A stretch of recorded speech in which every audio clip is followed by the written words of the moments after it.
एक कथा के अनुसार प्राचीन काल में किसी गांव में एक बुढ़िया रहती थी। वो नियम से रविवार का व्रत किया करती थी।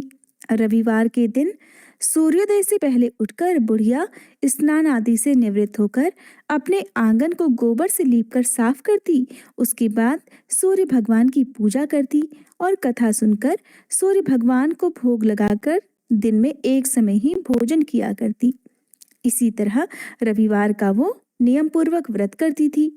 सूर्य भगवान की कृपा से बुढ़िया को किसी प्रकार की कोई चिंता, कोई दुख नहीं था। उसका घर धन धान्य से भरा हुआ था। उस बुढ़िया को सुखी देखकर उसकी पड़ोसन उससे बहुत जलती थी। बुढ़िया रोजाना अपनी पड़ोसन के आंगन में बंधी गाय का गोबर लेकर आती और उससे अपना घर लीपती थी। अब शनिवार के दिन रात को एक दिन पड़ोसन ने अपनी गाय को घर के भीतर बांध दिया ताकि बुढ़िया अगले दिन अपना घर ना लीप सके। उधर रविवार की सुबह जब बुढ़िया उठी और लीपने के लिए गोबर लाने के लिए अपनी पड़ोसन के घर गई तो देखा गाय तो आंगन में बंधी भी नहीं थी। इस कारण रविवार के दिन बुढ़िया जो है गोबर ना मिलने के कारण अपना आंगन नहीं लीप पाई। आंगन ना लीप पाने के कारण उस बुढ़िया ने उस दिन सूर्य भगवान को भोग भी नहीं लगाया और उस दिन स्वयं भी भोजन नहीं किया। सूर्यास्त होने पर वह बुढ़िया भूखी प्यासी ही सो गई। रात हुई तो सूर्य भगवान ने उसे सपने में दर्शन दिए और व्रत न करने का तथा उन्हें भोग ना लगाने का कारण पूछा।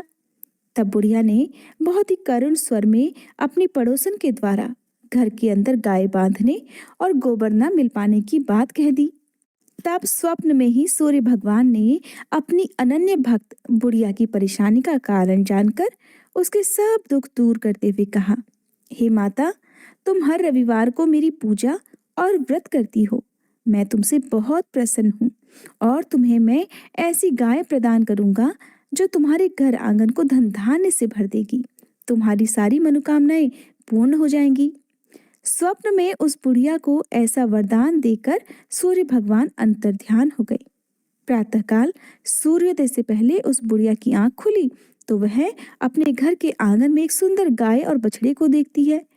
गाय और बछड़े को देखकर वो हैरान हो गई। अब जब घर में गौ माता और उनका प्यारा सा बछड़ा हो तो उनके चारे की चिंता तो होगी ही। अब बुढ़िया ने जल्दी से गाय को आंगन में बांधा और उनके लिए चारा लाकर उन्हें खिला दिया। पड़ोसन ने उस बुढ़िया के आंगन में बंधी हुई सुंदर गाय और बछड़े को देखा। तब तो वह बुढ़िया से और अधिक जलने लगी। तभी क्या हुआ कि गाय ने सोने का गोबर कर दिया। गोबर को देखते ही पड़ोसन की आंखें हैरानी से फटी की फटी रह गईं। उस समय क्योंकि बुढ़िया गाय के आसपास नहीं थी तो पड़ोसन ने उस बुढ़िया को आसपास ना देखकर तुरंत उस गोबर को उठाया और अपने घर ले आई और वहां पर अपनी गाय का गोबर रख दिया। सोने के गोबर से पड़ोसन कुछ ही दिनों में धनवान हो गई, क्योंकि भोली भाली बुढ़िया को तो कुछ पता ही नहीं था।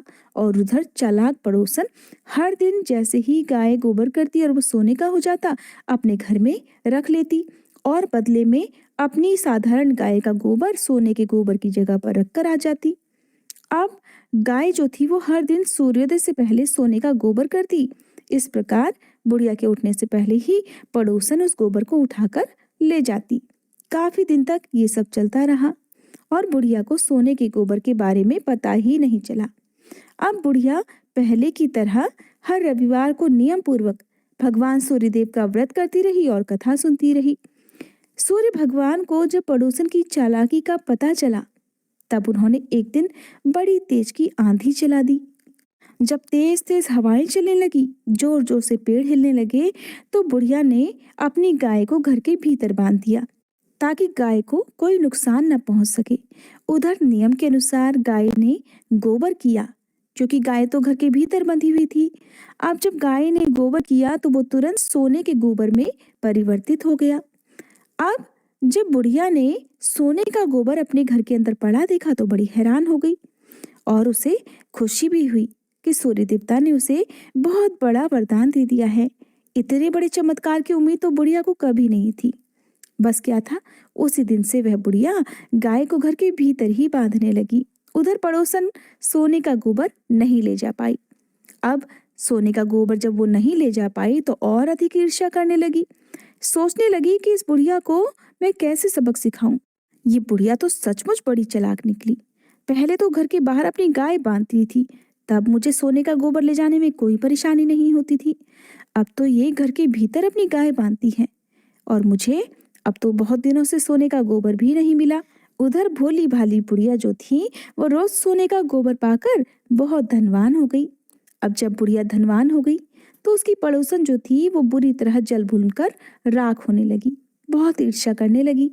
अब की बार उसने अपने पति को नगर के राजा के पास भेज दिया और बुढ़िया के पास सोने का गोबर देने वाली गाय है ऐसा अपने पति से कहलवा भेजा, ताकि राजा को पता चले तो राजा उसकी गाय को अपने कब्जे में कर ले। राजा ने जब ये बात सुनी तो उसने अपने कुछ सैनिक भेजकर बुढ़िया की गाय लाने का आदेश दे डाला। अब सैनिक जो थे वो बुढ़िया के घर पहुंच गए। उस समय बुढ़िया सूर्य भगवान को भोग लगाकर स्वयं भोजन ग्रहण करने ही वाली थी। तभी राजा के सैनिक जबरदस्ती गाय और बछड़े को महल की तरफ ले चले। बुढ़िया ने उनसे बहुत प्रार्थना की कि वो उसकी गाय को ना लेकर जाएं। बहुत रोई गिड़गिड़ाई, लेकिन राजा के सैनिक नहीं माने क्योंकि राजा का आदेश था। अब गाय और बछड़े के चले जाने से बुढ़िया को बहुत दुख हुआ। मारे दुख के उस दिन बुढ़िया ने कुछ नहीं खाया और भूखी प्यासी ही सारी रात सूर्य भगवान से अपनी गाय और बछड़े को लौटाने के लिए प्रार्थना करती रही। उधर गाय राजा के महल में पहुंच चुकी थी। ये देखकर राजा बड़ा खुश हुआ। सुबह जब राजा ने सोने का गोबर देखा तो उसके आश्चर्य का ठिकाना नहीं रहा। उधर सूर्य भगवान को भूखी प्यासी बुढ़िया को इस प्रकार रोते देखकर, इस प्रकार दुख में देखकर और प्रार्थना करते देखकर बहुत दया आ गई। उसी रात को सूर्य भगवान ने राजा को स्वप्न में दर्शन देकर कहा, हे राजन, बुढ़िया की गाय और बछड़ा तुरंत लौटा दो, नहीं तो मैं तुम पर विपत्तियों का पहाड़ गिरा दूंगा। तुम्हारे राज्य में भूकंप आ जाएगा, तुम्हारा महल नष्ट हो जाएगा और तुम्हारे राज्य में अकाल पड़ जाएगा।